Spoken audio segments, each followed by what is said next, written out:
Doug goes home and comes back the next day, and basically the whole conversation we've been having has been translated into space talk and given back to us, so it is.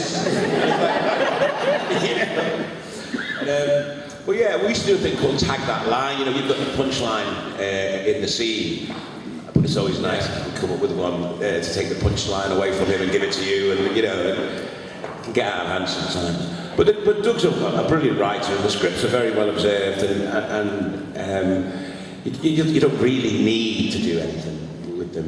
You could just read them and they'd be funny. But you know, it's always nice, as an actor, it's always nice to have a bit of input, isn't it? Yeah.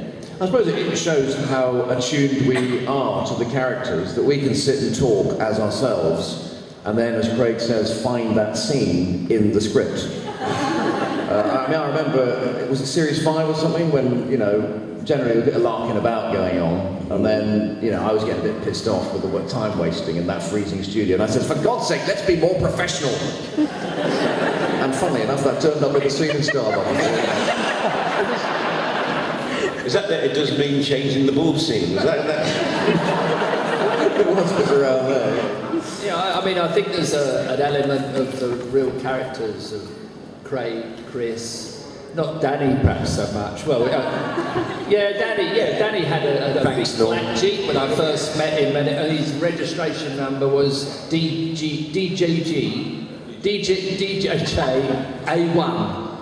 That was his registration number, so, you know. And round his home, he had lots of pictures of himself on the wall.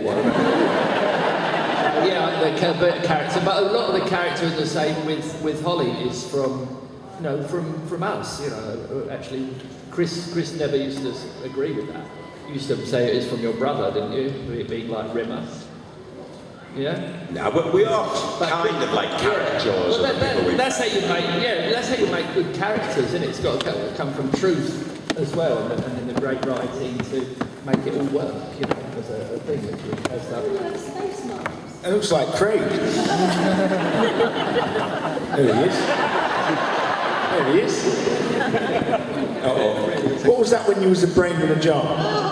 Blue eyes. Blue eyes. Norm, I think he was trying to say you got the same shaped head. I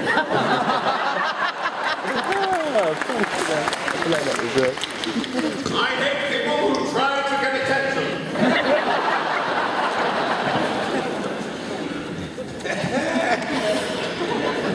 Have you taken your tablets? You're like Brian Blessed, mate. You're turning into Brian Blessed. When Holly became Holly, did you two sort of talk about the role together? Did you? Hattie came in. I was in the first 2 series, and Hattie did an episode. Was it Parallel Universe? And she played my opposite because she was a comedian. I didn't know anything about her. But there was a female version of Norman Lovett as a comedian, which Hattie denied. Saying, no, I've never seen you before when I first met her, do you remember? No, I'm not. I said, well, you just happen to have the same delivery and pace and delivery as me, so you could pull off a female version of me, yeah. Are you happy being described as a female version? Oh, sorry, that was that. Well, and also, she's got a lot to thank me for, because it was a voiceover originally, and I made it visual, so, you know, otherwise it wouldn't have happened if I had groaned and moaned about it. Yeah, originally he was just coming over the intercom. That's right, yeah. And but it gave you nothing to cut to when he was talking, you know. Yeah. So it just made so much sense to then cut to. Yeah, but I've never been given credit for that. It's always like the producer, Paul Jackson, did an interview and said, "Oh, we decided to make him visual." Bollocks. It was me. I kept pushing and pushing until I got my way, and they went for it. You're going to have to work your way through this, you know, Norm. You're 67. You can't die bitter. No, I'm a Scorpio, and I never forget things. John Lloyd, the Blackadder. Elephants.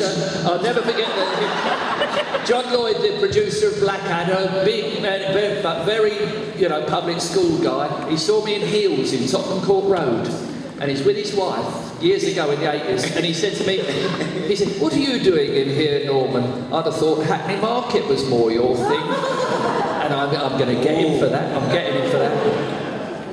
It sounds right.